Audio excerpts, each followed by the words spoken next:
Very special guest joining us who are just meeting with the president and vice president. Hence, we delayed the briefing a few times today. Apologize for that. About the vital need to pass the American Rescue Plan. Detroit Mayor Mike Duggan was first elected in 2013 and reelected in 2017. He spent his career solving some of the most complex issues facing Detroiters, including crime, blight, and access to jobs. Miami Mayor Francis Suarez was elected in 2017 after serving as a Miami commissioner for 8 years. Sorry, I cut off your amount of time served. He is a former chair of the U.S. Conference, you're over here, of Mayor's Environment Committee and vice chair of the Miami-Dade Transportation Planning Organization. With that, I'm going to turn it over to you. I think I'm going to turn it over to you, Mayor Suarez. Sorry, and they've been kind enough to take a few questions, and as usual, I will be the bad cop when they need to go. Go ahead. Don't worry, every single one of those years were dog years.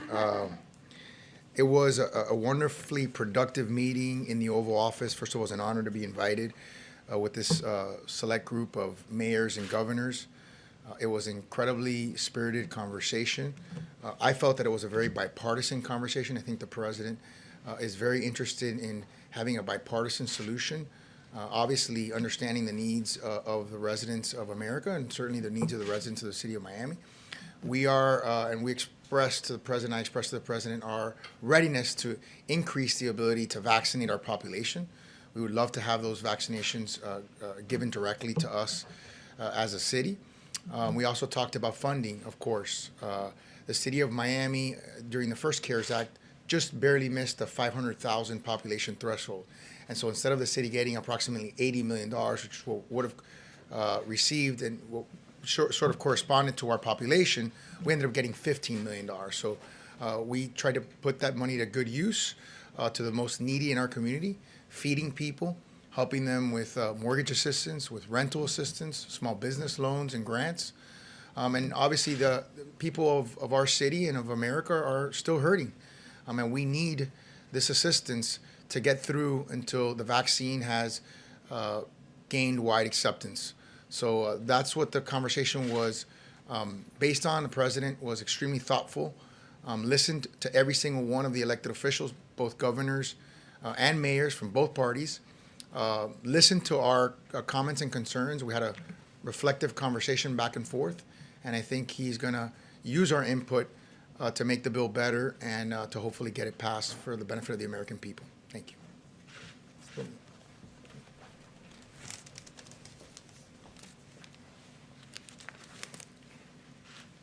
Good afternoon. I'm Mike Duggan. I'm the mayor of Detroit, and it was a special experience to sit in the Oval Office with 4 Republican governors and mayors, 4 Democratic governors and mayors, talking and sometimes debating with the president and the vice president. Everybody just focused on how to solve the problem. And I really hope this is the way conversations are going to go. But the biggest thing that we focused on is the need to pass America's Rescue Plan. And probably for a lot of folks in this country, the images of Detroit you remember were the ones that were portrayed nationally during the bankruptcy. But if you haven't been to Detroit in the last 7 years, there has been enormous progress. We had billions of dollars investment from General Motors, from Ford, from Fiat Chrysler, which is now Stellantis, huge numbers of jobs in the fintech industry with Quicken, and the tech companies have finally discovered Detroit. We've been pleased to see Amazon and LinkedIn and Google move into the city. And across the city, entrepreneurs have pulled down the plywood off of shuttered storefronts, and largely black and brown business owners have started to open up our commercial corridors. And we did all this on a bipartisan basis. In Lansing, we've had Republicans and Democrats working together to support Detroit's comeback because Detroit, being an economic engine for the state, is good for everybody. And so we know that we haven't gotten to everybody. We're not kidding ourselves. But here's what I do know. The unemployment rate in Detroit, the start of bankruptcy, was 21%, and a year ago it was down to 7%. We had moved 80,000 people from poverty to the middle class, the largest reduction in poverty. It was going the right direction. We certainly had a long way to go to make sure it included everybody. And then when COVID hit, we're back up. to 20% unemployment. And the question is, what do we do about it? And so when we got hit in Michigan, and Michigan came right after New York last year being hammered with COVID, we went from having no COVID to our hospitals overrun with patients on gurneys and hallways. We were losing 50 people a day, but we did not in Detroit curl up. We fought back. We quickly set up one of the largest testing centers in the country. We masked up, distanced ourselves, and for the last 6 months, the city of Detroit has had a lower infection rate than the rest of Michigan and the surrounding suburbs. Detroiters did what we were supposed to do, and if you go through the city now, you will see people masked up, distancing. The folks in Detroit did what we were supposed to do. And now that the vaccines are out, we have a major center at our convention center where we're vaccinating 15,000 a week in an indoor parking structure at the convention center, and we're very anxious, as we told the president today, to get up to 25,000 a week, because that's going to be the key. But when we solve the health issues, there will still be other issues facing us. And this is where America's Rescue Plan makes such a difference. The people who were working in Detroit a year ago, a lot of them right now are unemployed because businesses are shut down. They're sheltering in their houses, and they are worried that as the landlord-tenant courts open up, they may be facing eviction and have no place else to go. They're looking for help. Those businesses that opened up their storefronts with such optimism are now very afraid if they don't get help that plywood's going back up and we're going to have boarded commercial districts as we did 7 or 8 years ago. And in the city of Detroit, we had an immediate $350 million hit to our budget. 1,000 Detroit employees are still on partial layoff.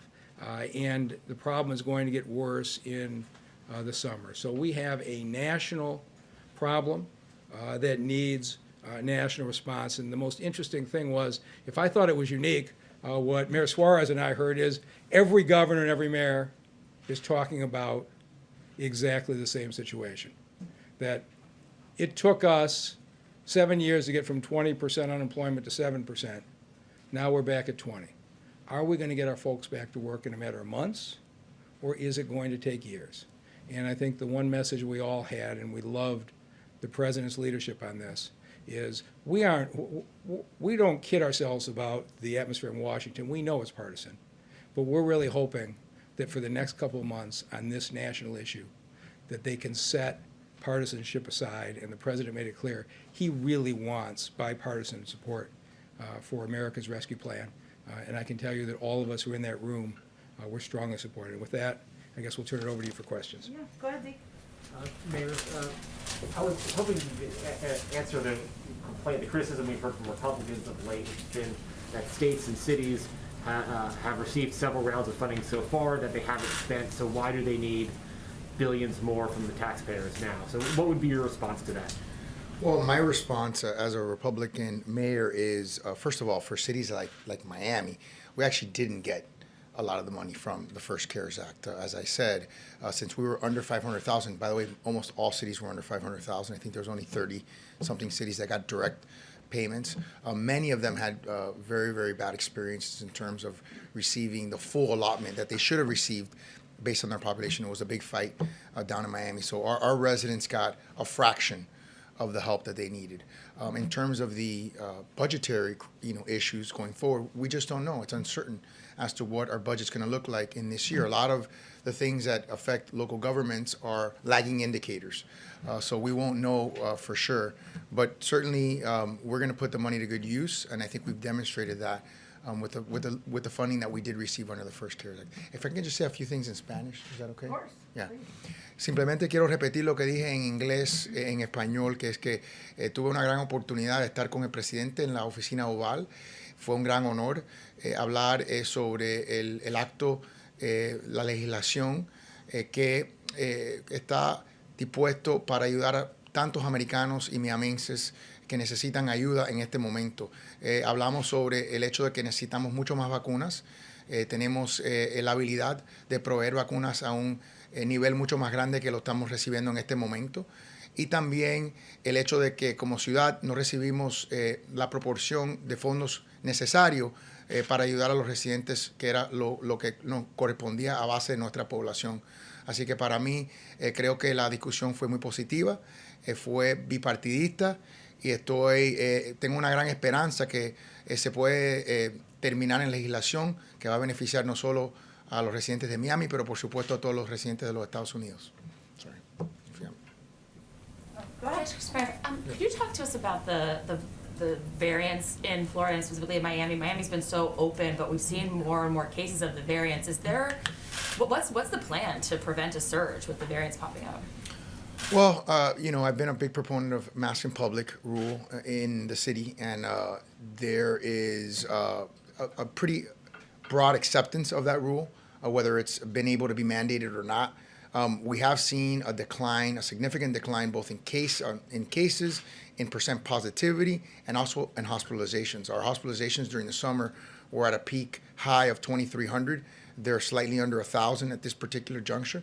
So we're hopeful that those measures that we've taken and sort of how we've inculcated the population to, we've hammered home, distancing, wearing masks, washing your hands, and those things will continue to drive the numbers down.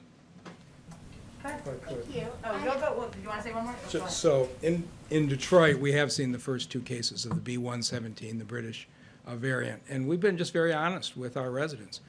The evidence is that the Pfizer and Moderna vaccine are effective against it, and we've used it to encourage folks. We have a very low infection rate in Detroit right now, so we're taking it seriously. Now, when the other variants get there, it's going to be a different issue, but I think it has actually encouraged an increase in vaccine rate. Do you feel like, can I ask this call for Paz, do you feel like you have enough visibility into exactly how many vaccines you're getting each week, each month at this point? I have visibility into it. I don't like the visibility I have, but you have a racial equity issue in this country, and if you just look at the way hospital distribution has worked, even hospitals in urban areas, the folks who have accessed the electronic health records have been predominantly upscale individuals, and so in Detroit, literally, we took the convention structure and we are just moving thousands of folks through. Jeff Zients was good enough to get us from 5,000 a week to 15,000 a week. I had to appeal directly to him to get to that. We really ought to be at 25,000 a week, and I raised that with the president today. And I think they are doing everything they possibly can. I know they shared numbers with us by April that will look good. We're certainly hoping before the end of February it picks up. But with what Jeff Zients is doing, I just have complete confidence in this administration. To follow up on that, one big complaint we heard a lot from states and local jurisdictions under the Trump administration was that there was a lack of coordination, a lack of communication. Can you point us to specific examples of how that has changed? And also for you, Mayor Suarez, you mentioned that the vaccine needs to be widely accepted, which is different from a supply problem. Sure. Did you talk about hesitancy with President Biden? Well, let me answer the first question, which is I've spoken to the president and the vice president more times in the short time that they have been in office and prior to them being in office than I had spoken to the prior administration in the entirety. So I think that's to me, it's an intentional desire on their part to really plug in with mayors. And it's also symptomatic of the fact that now I'm the vice president of the Conference of Mayors. Next year I'll be the president of the Conference of Mayors, so certainly that's a part of it. But I do think that there's an intentionality on the part of this administration to get advice from the mayors and from the governors, because they are the boots on the ground.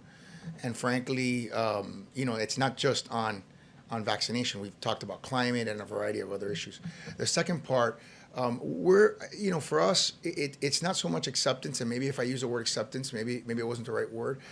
We certainly have whatever vaccine we have, we administer. In other words, we vaccinate about 7,000 people per week at Marlins Stadium in Miami, and there's no one that's not getting vaccinated. Sure, there are times when there are subpopulations in particular areas where acceptance of the vaccine is an issue, and we try to message that. I think what's interesting is as the vaccine has taken hold more and more, and we start to see some of the cases start to drop, I think people are starting to realize that it works and that there's a correlation between getting vaccinated and potentially getting back to some sense of normalcy. So that message is certainly resonating. Thank you. Can both of you weigh in on whether or not you believe the $15 minimum wage should be included in this relief bill? I certainly support it. The question is, I've learned more about the rules of reconciliation in the last week than I ever wanted to know. I'm going to defer to the president's political judgment on that, whether it's part of the America Rescue Plan that it gets adopted or whether it's separate legislation. But I certainly support it. And do you support the $15 minimum wage being Yeah, included in this bill? I'll echo Mayor Duggan's statements. The president said something interesting. He said, he relies on his policy advisors to give him advice on policy, but he handles the politics. And I think he is an expert in managing the politics of Washington, D.C., which is foreign to many of us. So I'll let him handle that part of it. Did he bring up the $15 minimum wage during your meeting? It did come up very briefly, but it came up more in the discussion in the context that we're discussing it now, in terms of understanding how to get a potentially a bipartisan bill passed and understanding that there are tension points in something like that. I've been told they have to go, but you're invited back anytime. So thank you for joining us and really appreciate it. Thank you very much. Thank you. Okay, happy Friday. I just have a couple of things for all of you at the top. We had announced this maybe 2 weeks ago, but now it's almost mid-February. So on Monday, as a part of the President's commitment to expanding health care to all Americans, the ACA special enrollment period begins and runs through May 15th. In accordance with the President's executive order on health care, the Department of Health and Human Services is opening this special enrollment period so that all Americans can have access to quality, affordable care. During this pandemic and after 4 years of attacks on the ACA, this enrollment period is more important than ever. A $50 million education campaign will also launch on Monday, including broadcast, radio, and digital advertising. This campaign, out of HHS, I should say, this campaign will focus most on increasing awareness among the uninsured that there is a special enrollment period. That's always been part of the challenge, making sure people understood how they can do it and when they can do it. Available now, and raise awareness about affordable options for coverage and the availability of assistance to pay for premiums. On Monday, consumers who want to enroll in coverage can visit healthcare.gov to view 2021 plans and prices and enroll in a plan that best meets their needs. I wanted to also highlight some news coming out of the Department of Homeland Security this morning. That's another step in the administration's process to reform our nation's immigration system.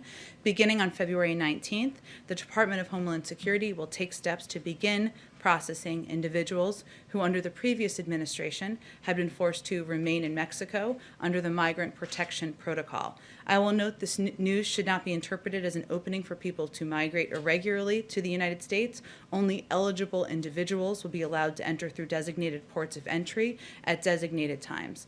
Through a whole-of-government approach, DHS, the State Department, and Justice Department will collaborate with international partners to safely process, under the strictest COVID-19 parameters, eligible individuals to pursue their cases in the United States. And again, this begins on February 19th. Finally, in our venture to get you all a week ahead, as detailed as possible, next week the President will continue his engagement with both parties and with people across the country about the need to pass the American Rescue Plan and get relief to working families and more vaccines into arms faster. He will also continue his outreach to our allies around the world as he restores American leadership and advances our foreign policy for the middle class. On Tuesday, he will travel to Milwaukee, Wisconsin, where he will participate in a CNN town hall and take questions from Americans about the issues they are facing every day, including the pandemic and the ensuing economic crisis. Later in the week, the President will convene meetings at the White House about the critical need to pass the American Rescue Plan to support workers in struggling communities. I expect we'll have some more details on those over the coming days. And as I announced yesterday, at the end of next week, the President will deliver remarks at a virtual event hosted by the Munich Security Conference. He will speak on the importance of our transatlantic ties and the need for the United States and Europe to take on global challenges together. With that, Zeke, kick us off. Thank you, Jen. The governor of Montana announced that he was lifting the state's mask mandate, saying enough vulnerable individuals had already been vaccinated. Has the president had any direct outreach to governors Governor Gianforte there, but are others about mask wearing and mask mandates, and why not, if he has not? I don't have any calls with specifically with the governor of Montana to read out, so I can check and see if he's engaged with him directly. The president has been very clear about the impact of wearing masks. He's obviously put in place a federal mandate, as you've referenced, that will ensure that they need to be worn on planes in certain public places as well, because it could save 50,000 lives. He is open to engaging with Democrats and Republicans, as you all know, governors, mayors, as he did just today, about any issues they have, but I don't have anything to read out on a conversation with the mayor, governor of Montana, I should say. And so if you're a citizen of Montana right now, your governor says you don't need to wear a mask, the president says wear a mask, what should they do? Well, the president's guidelines are based on, they're not even the president's guidelines, I should say. They're guidelines that are driven by health and medical experts, by the CDC, by doctors and medical professionals who are trying to give clear guidance from the United States federal government on how people can be safe in this difficult time. So we'd certainly encourage people to follow federal guidelines. But again, the president knows this is no easy time, and he is more than happy to engage with mayors and governors who, even those who disagree with him, as is evidenced by the fact that he had a meeting today in the Oval Office. And in that meeting, he had Governor Cuomo with him. Governor Cuomo was in hot water at home for withholding information, statistics about nursing home fatalities in the early days of the COVID pandemic. The president yesterday talked about the importance of having clear, open, transparent communication with the public. Does the president have confidence in Governor Cuomo's handling of the pandemic, and did they discuss this today? Well, the president hosted Governor Cuomo and a bipartisan group of governors and mayors to the White House today to get their perspective from the front lines, not to give anyone a stamp of approval or to seek their stamp of approval, and to discuss the urgency of passing the American Rescue Plan. And he's committed to partnering with governors and mayors. Governor Cuomo is, of course, the governor of one of the largest states in the country, one of the places where the pandemic hit hardest, the earliest, where there's still many Americans who are continuing to struggle to get vaccinated, to make ends meet, and so it was important to have him as a part of the meeting. And just one last one. NSC suggested that the administration was starting a review of Guantanamo Bay, the prison there. That was a promise back in 2008, 2009 of the Obama-Biden administration, and was never fulfilled.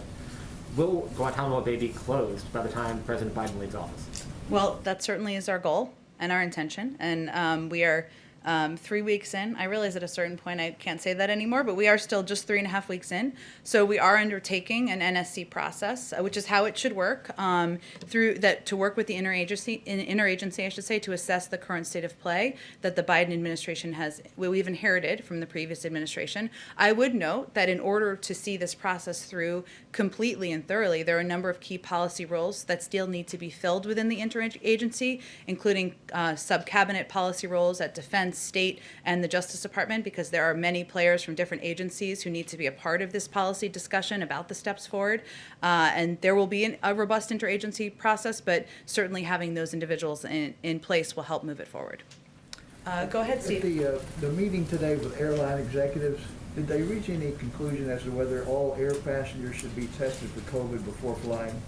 Well, that would be done through through a policy process internally. But as I conveyed yesterday, reports that there is an intention to put in place new requirements, such as testing, are not accurate. And did they discuss another bailout for airline industry? I don't have more of a readout of the engagement with the airline CEOs, so I'm not sure we're going to have one from here. I'd certainly send you to any of them to see what they raised or what they wanted to talk about in the meeting. It was a brief meeting, I should say. It wasn't that lengthy. Go ahead, Josh. Can I ask also about another meeting that happened today with Secretary Yellen? She spoke with her G7 counterparts. Bit of a thorny issue came out. There was a file in the previous administration over taxation of digital companies. Many, of course, are American.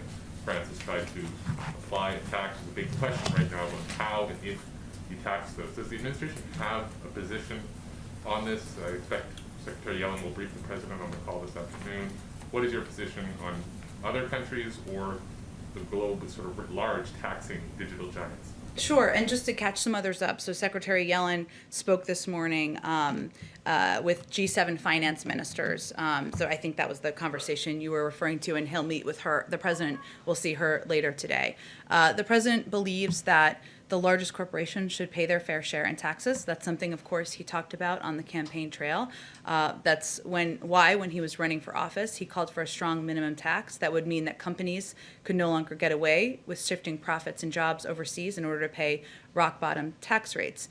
He also recognizes this is a global problem and requires a global solution, and he wants to work on a multilateral basis to achieve reform that will strengthen the U.S. economy and benefit U.S. workers. So it's something obviously he remains committed to, but in terms of this next steps forward, obviously that will include a policy process internally, but also working with counterparts around the world. What would that mean, though, if other countries seek to impose these levies that would affect American companies? President Trump had threatened retaliatory tariffs, for instance, on France.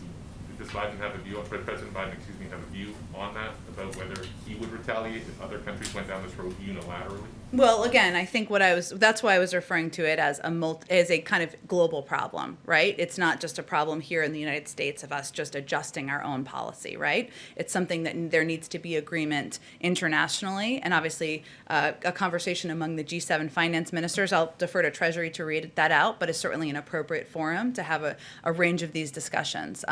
But I don't have any new policy proposals to read out for you, only to convey to you the president's committed to this. He wants to work obviously through an interagency process here with key members of his economic team, but also through consultation with global partners around the world. Just on the mask issue, we've asked, of course, as you know, many times about this discussion of whether to ship masks to Americans.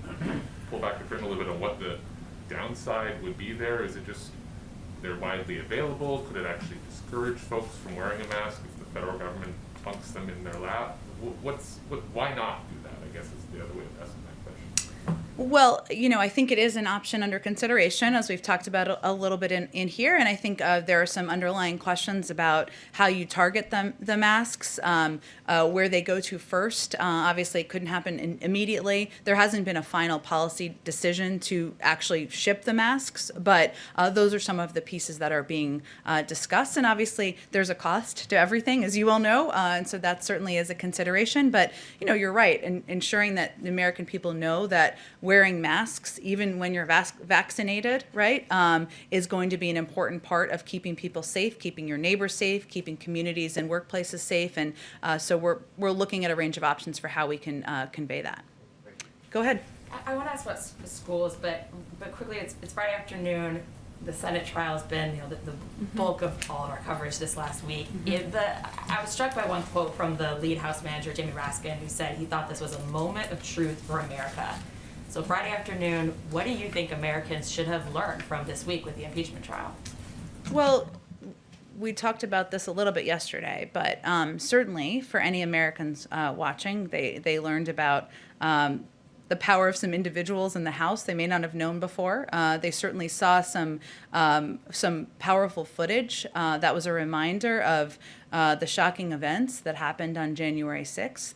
I think they saw, as the president has said, that day was an assault on our democracy, and it was a reminder of why it can never happen again. But I think otherwise you'd have to speak to many Americans about what they concluded and what they digested from the events of this week. Okay, we're expecting right now we're getting those CDC guidelines for schools. We're expecting that it'll include the recommendation that if school wants to stay open 5 days a week, there's really regular testing. When do we think that that'll be available to teachers and students? Is that part of the goal for the first 100 days to have regular testing available to all schools? Well, again, I am eager to see them as a parent. I have not seen them or reviewed the guidelines that will be released. I think there's a briefing from the CDC a little bit later this afternoon. So that's an excellent question, and I certainly encourage you to ask it. What are your criteria, the White House's criteria for what counts as a school being open? The president's goal is to have schools open 5 days a week, kids in school learning, teachers in school, and to do it safely. And the CDC guidelines that will be released this afternoon, I'm eager to learn more about them as well. Those will be an important next step. And then his Secretary of Education, future Secretary, I should say, Miguel Cardona, this will be his top priority, as he has said. And the president will, of course, task him with looking for ways to work with our health experts and the CDC to open schools safely as quickly as possible. Yeah, I guess I just mean like as you're ramping up now, that's the ultimate goal, but as you're ramping up right now, what counts as a school being open as you're trying to get to 100%? Like does it not, doesn't count as open unless it's all kids offered a seat every day? Again, I think that what the president's focused on and what he's very mindful of, having raised many children, that makes it sound like he has 10, several children himself, being a very engaged and active grandparent himself, being the husband of a teacher who knows how valuable it is to be in person, is to return how schools were before the pandemic. But we are also going to be guided by science. We are going to be guided by our medical experts. We are going to be guided by the guidelines of the CDC. You'll all know more about that, as will we, later this afternoon. That will be an important next step in the process. Go ahead. We're not in a rush here, so go ahead. Thanks, Jen. First, to follow up on schools, the guidance coming out is for K through 12 schools, but when you talk about the White House's goal to reopen the majority of schools, it's K through 8, from what I understand. So what is your goal for high schools to reopen in the next 100 days? I'm not going to set a new goal today. What I will convey to you is that when Secretary Cardona is confirmed, this will be his top priority. And we will leave it to him and his team at the Department of Education, working in close partnership with the CDC and others to determine how quickly and efficiently it can be done. Is there a reason that, the White House's goal for schools doesn't include high schools? I would defer. I would suggest you ask the CDC about whether there are differences between the schools. I'm sure that's a question that might come up, but we'll see, and hopefully you'll get a question if that's the one you want to ask. Thank you. And then on impeachment, this morning President Biden said he was anxious to see what his Republican friends would do and if they stand up. Was he signaling for them to vote to convict Mr. Trump? And if not, what else did he mean by stand up?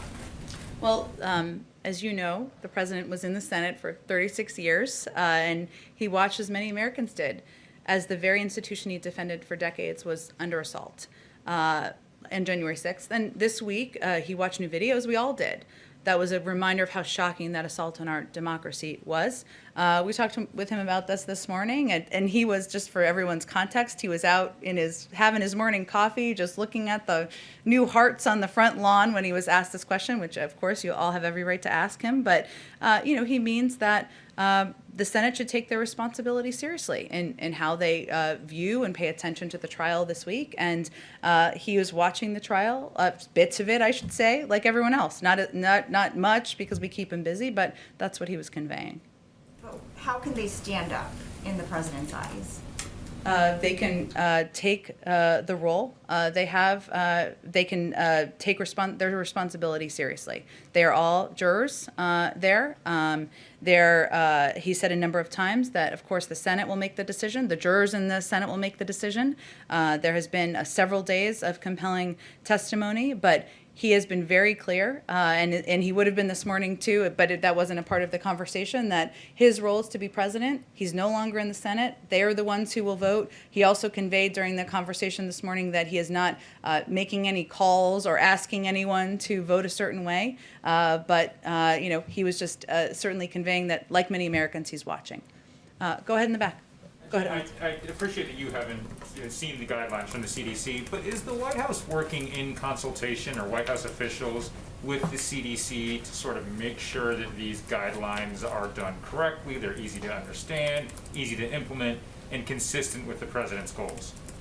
Well, as we've said, we want to be led by health and medical experts. As of this morning, no one on our senior staff call had seen the CDC guidelines. They are theirs to determine and to release. There, of course, the president receives regular updates, as does our senior team, as does our COVID coordinator, about the status of work and progress. But these guidelines are their guidelines. They're based on the health and medical experts working at the CDC, and certainly under the leadership of Dr. Walensky. So there's been no sort of consultation, because it was a big question in the previous administration whether or not the CDC was just doing the White House's bidding. I guess what I'm offering you is an opportunity to say there's been absolutely no discussion, it's totally independent, and these guidelines were organic within the CDC. I can assure you, and you can ask them the same question, that if none of us had seen the CDC guidelines this morning, that would be a strange way of coordinating. But there are updates provided, of course, by members of the health team, including the CDC, on the status of their work and the issues they're looking into, and how they're planning to address a range of the challenges as it relates to the pandemic and COVID-19. I guess what I'm asking, is there a firewall? As in, Firewall between the White House and the CDC in terms of direction that the White House may want to give the CDC? I can assure you the White House is not directing the CDC on how they're to determine their guidelines, and we did not give a approval for their guidelines that will be released later today. They're CDC guidelines. Go ahead, Caitlin. Thanks, Jen. I have a few questions for you. Sure. One, yesterday, President Biden was confirming that they have actually signed the contracts for those additional doses of vaccine. He says they'll have enough for 300 million Americans, all Americans virtually, by July. But that doesn't mean every American will actually have gotten it by then. Yeah. So what is that timeline for when all 300 million of those doses will actually have been administered? Well, what the president was referring to, and what Dr. Fauci and others have referred to, is our awareness that a vaccine is not the same as a vaccination. As we know, and you all have reported on, there are high percentages of vaccine hesitancy in certain communities across the country. We have our eyes wide open about the challenge of addressing that and ensuring that as we get to the point of we are focused now on reaching these communities, but it doesn't mean that just because we have the vaccines, everybody will be vaccinated. So I can't give you a prediction of when everybody will be vaccinated. It really depends on how effective the effort is, not just from here, but locally and in partnership with local public health officials and through the massive public campaign we're going to run is on ensuring we are making sure the American people know it's safe, it's effective, and where they can get their vaccine. And to follow up on the CDC guidance, it says that vaccines are not a prerequisite for teachers, the guidance that just came out. So does the White House agree teachers do not have to be vaccinated for schools to reopen and to go back to schools? I have not reviewed any of it, as I noted. I'm learning it as we talk here. But again, the CDC guidelines are going to be the guide through which we work with our policy teams, led by the Department of Education and our health experts, to reopen schools. That's what we've long said, and so we trust the scientists and certainly trust the guidelines. So you do concur with the CDC guidance? I have not reviewed them yet, nor has our team, so give us a moment to do that. But again, we trust the science, we trust the scientists, we trust Dr. Walensky and the team leading the CDC. We've long said that. We haven't reviewed them yet, so it's hard for me to do this in a piecemeal way, but we certainly believe they will be an important step to moving the process forward. Okay, and one more question. A deputy of yours has been suspended for a week without pay for comments he made to a female reporter bullying her after she reached out for a request for comment on a story. Whose idea was the 1 week suspension instead of a potential resignation or firing? And how can you keep this person in a public-facing press relations role dealing with female reporters when he made such sexist comments to this female reporter reaching out for a request for comment? Well, let me first say, obviously, Caitlin, that I take this very seriously. I'm a woman, obviously, but I've been in this town working in press and communications for nearly 20 years, almost 20 years. And I think many of you know me and have worked with me closely. And many of you know many people in this building, including the president, who take these allegations quite seriously. TJ Ducklow, who is the deputy who you're asking about, has apologized to the reporter quite shortly after the comments were made. He had a heated conversation about a story related to his personal life. I'm not saying that's acceptable, but I just want to be clear that it was not about an issue related to the White House or a White House policy or anything along those lines. He's the first to acknowledge this is not the standard of behavior set out by the president, nor is it the standard of behavior set by me, and I'm his direct supervisor. In addition to his initial apology, he sent the reporter a personal note expressing his profound regret. He has been placed, as you noted, on a 1-week suspension without pay. That is a significant step. I'm not aware of a history of that step being taken. You all can check me on that. And in addition, when he returns, he will no longer be assigned to work with any reporters at Politico. No one wants anyone to feel uncomfortable, to be put in an uncomfortable position, and that's not behavior that we will tolerate. So those were the steps that were taken, and we felt it was a serious punishment. But he'll still be working with female reporters, and it wasn't just a hostile conversation. I think we've all probably had plenty of those, and vice versa. Those happen, but the language that he is alleged to have used, according to this report, it is arguably, or even not arguably, sexist. So what are you doing to deal with that part of it? It's completely unacceptable. He knows that. We've had conversations with him about that. That is why we have also contacted, not long before today, but immediately following their conversation, my colleague Kate Bedingfield reached out to an editor at Playbook to convey our apology. We've reached out at every level there to convey our apology and been clear this will never happen again, and it is not going to be tolerated here at the White House. Sorry, can I just follow up on this? Just not, Go ahead, not Josh. to belabor the point. It's but okay. The president on Inauguration Day spoke to people that he was, I guess swearing in, his staff. And he said, "I promise I will fire you on the spot, no ifs, ands, or buts, if they speak down to or disrespect their colleagues." Now, it's not a colleague being questioned here, but isn't this sort of well short what he pledged on Inauguration Day? As I've said, Josh, it doesn't meet our standard. It doesn't meet the president's standard.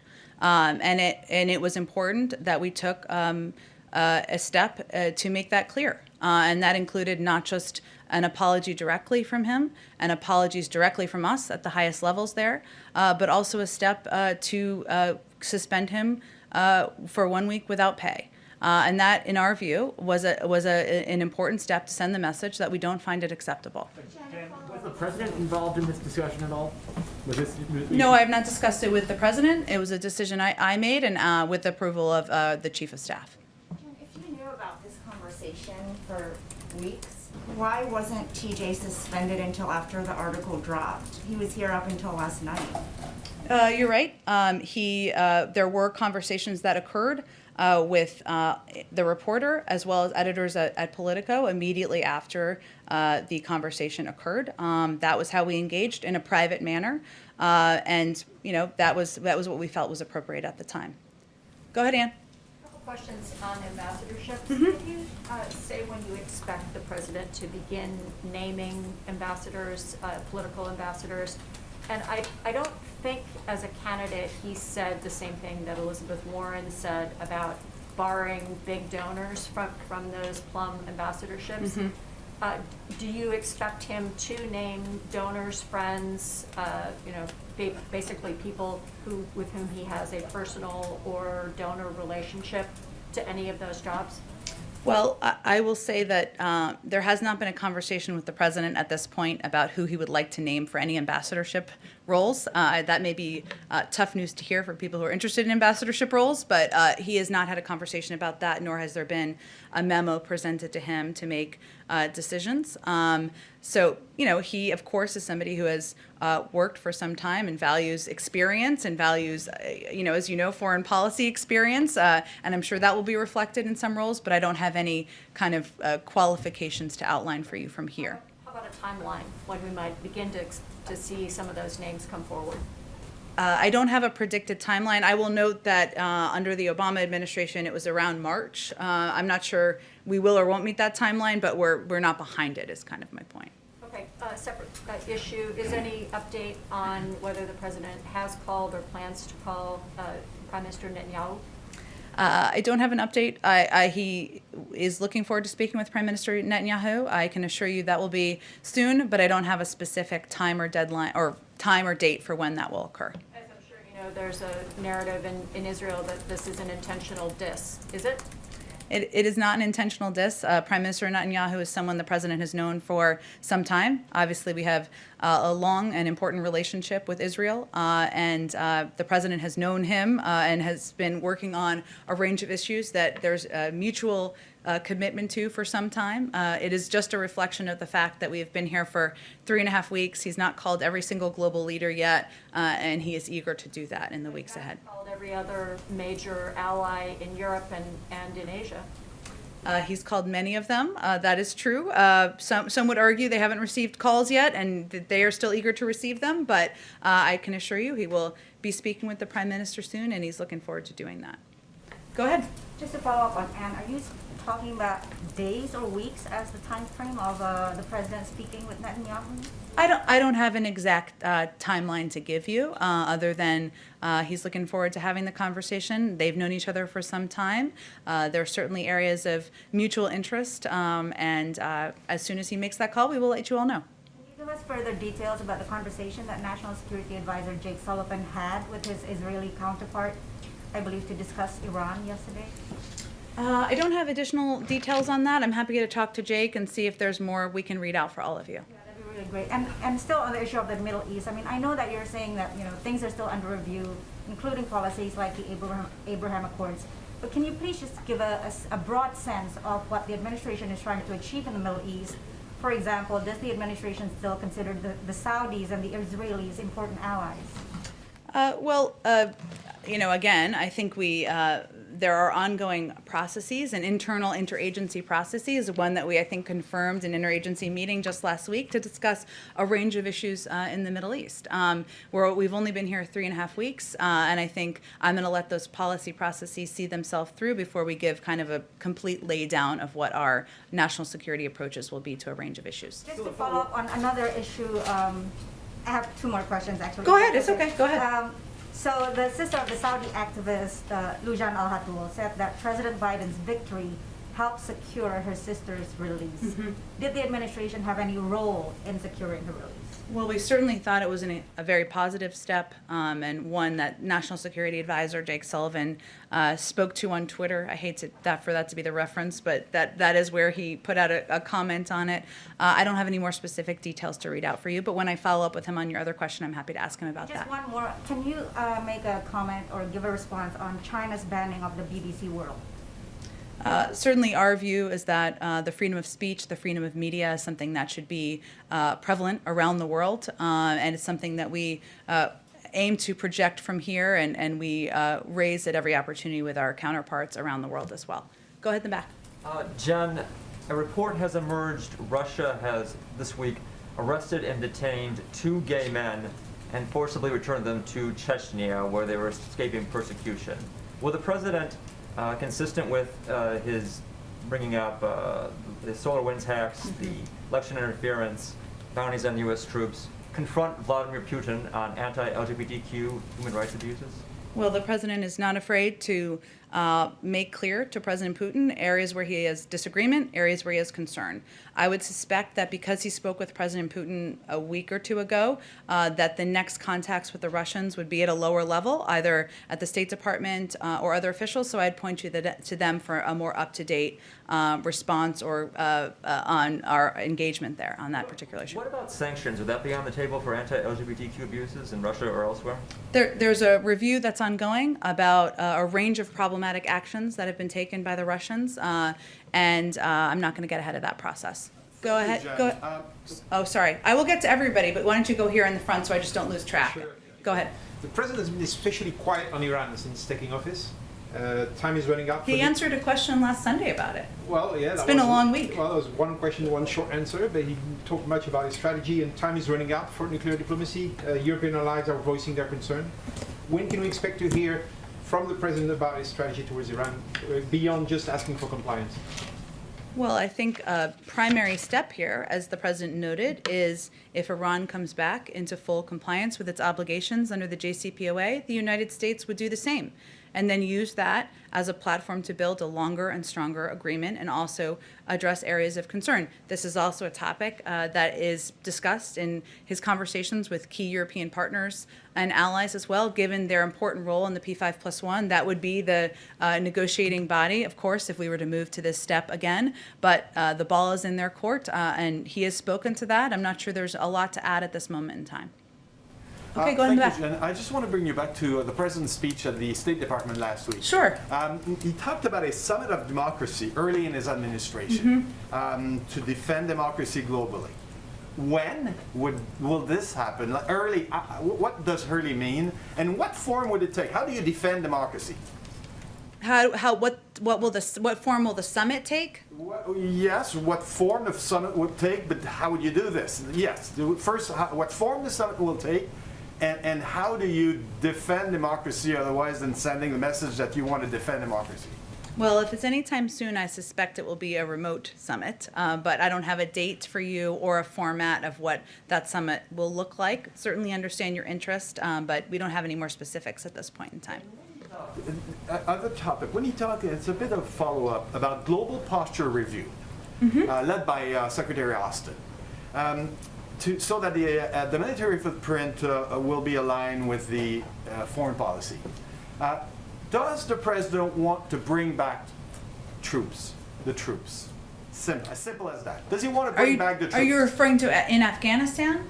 Or where? In the world? Yes, in the world. Does he want to bring back the troops? Like the previous administration kept insisting, President Trump kept insisting on, I want to bring back the troops. Does President Biden want to do the same?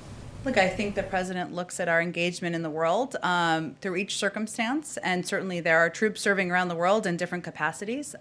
He spoke about his commitment as it relates to Afghanistan on the campaign trail, but I don't think I can give you I don't think it would be responsible to give you a sweeping point on that particular question. Go ahead. Yeah, so Democratic Senator Kristen Sinema came out and said she opposes passing a $15 minimum wage to reconciliation. So that about shuts the door on that route, and there doesn't seem to be anywhere near enough Republican support to pass it through the normal legislative route. So is there any path forward on raising the minimum wage? What is it, or is this something the White House has to abandon as an idea? Well, it was, of course, in the president's original proposed package because he is committed to and believes it's important to raise the minimum wage.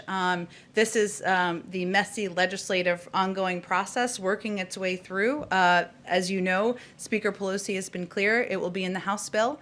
The next stage after it works its way through the House is that it goes through a Senate process where the views of senators like Kirsten Sinema will certainly be prominent and considered. There's also a parliamentary process that has to consider whether the minimum wage can be a part of the bill. So I would say we're kind of smack in the middle of the sausage making of legislating, and we will see where it ends up on the other side. But the president remains committed to raising the minimum wage, and he will continue to advocate that at every opportunity. And right now in the Senate, of course, there is the impeachment trial. Former President Trump, that will be wrapping up.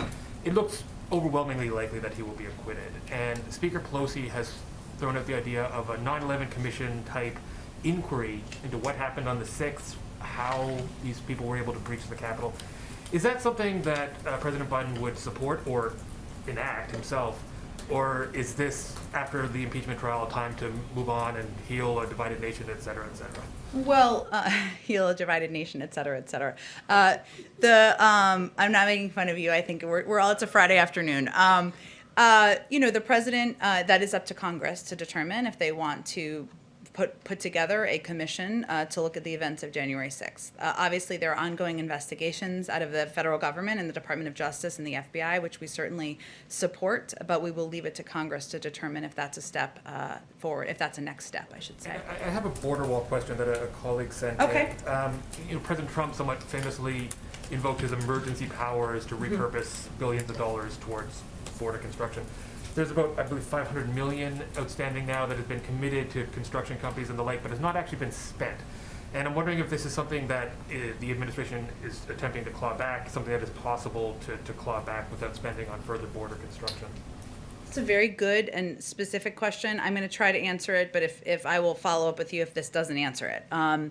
there was a formal follow-up issued in the form of a letter from the president's executive order that he issued on day one on the administration when he announced he would halt the emergency declaration.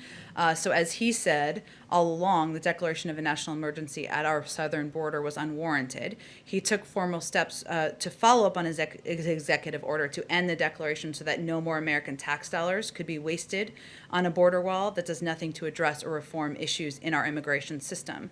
So it's halted now. I think you're asking, though, about if there's money or tell me more about your question. Money that's been committed but not yet actually spent, and whether those, I guess, contracts could be canceled or recouped. I suspect that's going to be a specific question for the Department of Homeland Security to answer, but let us see if there's a specific answer we can get for you on that pot of money. This will be my last one. Go ahead. I just want to throw one out for the Canadians. Okay. The purchase of more vaccine from European suppliers. We're in this global race for supply, and this was from a Canadian reporter who asked this, and Canada's struggling to procure vaccine because they have no domestic capacity.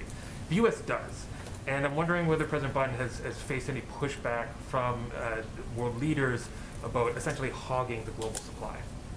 I think the president has been clear publicly and certainly privately if the conversation comes up that his focus now is on ensuring that the American people are vaccinated. We've obviously rejoined the World Health Organization. We recognize, and the president feels that it is vital and essential to ensure that as many people around the world are vaccinated. That will keep everybody safer.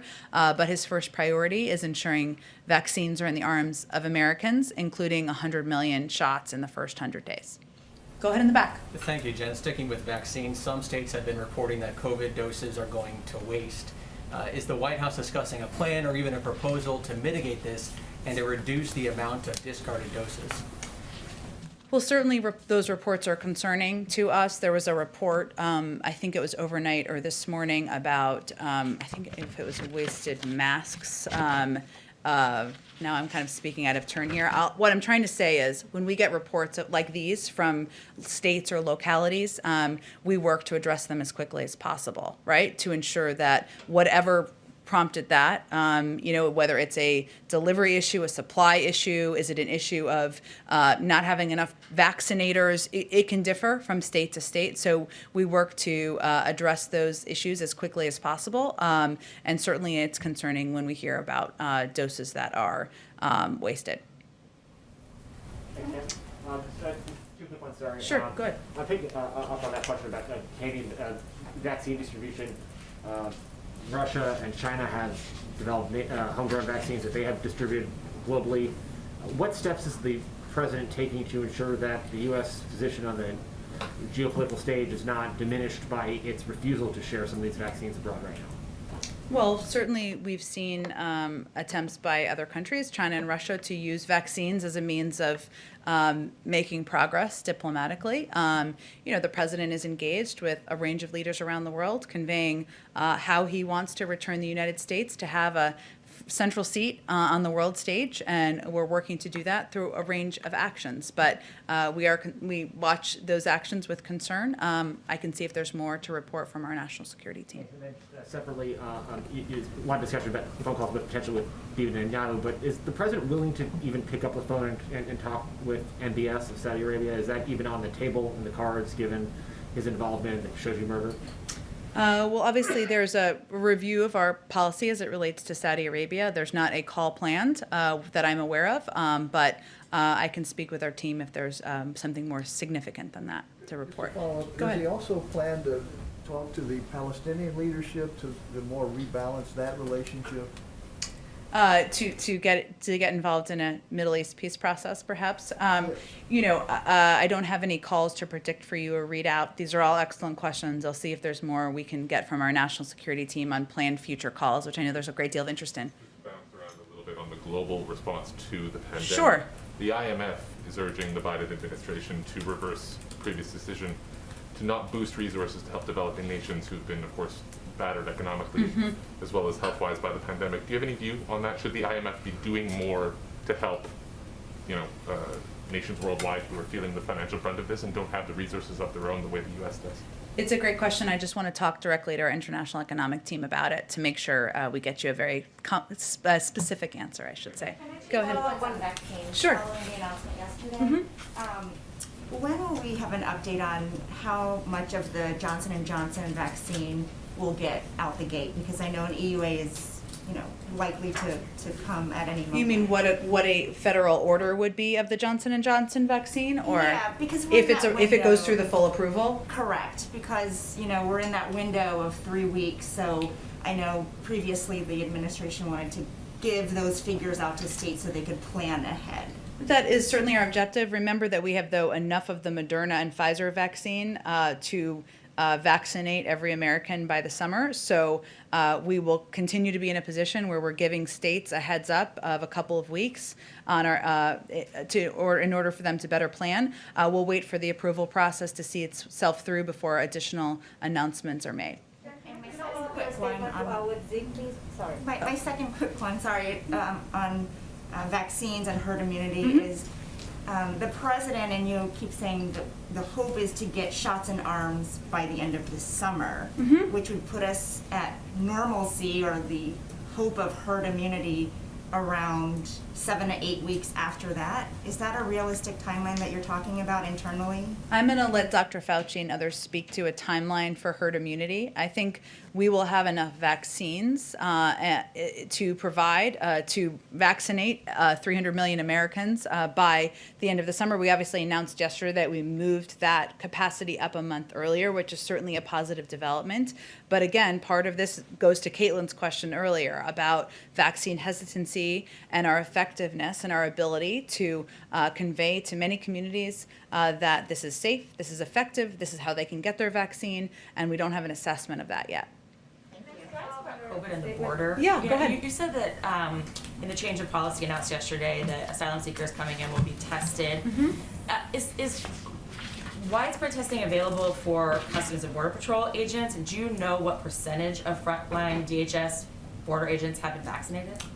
You'd have to, I'd send you the Department of Homeland Security for that specific question, who oversees those Border Patrol agents. Just to follow up on your statement to Zeke, I just want to make sure I understand. You said that the administration is looking with concern at vaccine diplomacy being done by China and Russia. But do you find the idea that there are countries who are able to help developing nations access vaccines? Do you look at that with concern as well, or are you separating the actual? I'm separating them. But I mean, how could you separate it? I mean, Well, you're familiar with global issues around the global stage. I think what Zeke or whomever asked the question was asking about was countries like China or Russia who have at times used aid to bring other countries their way in a way that controls them, a way that okays unacceptable behavior, whether it's a violations of human rights or media freedoms. We wouldn't find that to be acceptable. At the same time, we've obviously rejoined the World Health Organization. We believe, as I said earlier, that it's important and it makes the country safer, the world safer for more people across the world to be vaccinated. So we certainly separate them, and that is hence, as you well know, how you have to view global diplomacy. But I think the question was specifically about those countries for a reason. Thank you, everyone. Thanks so much.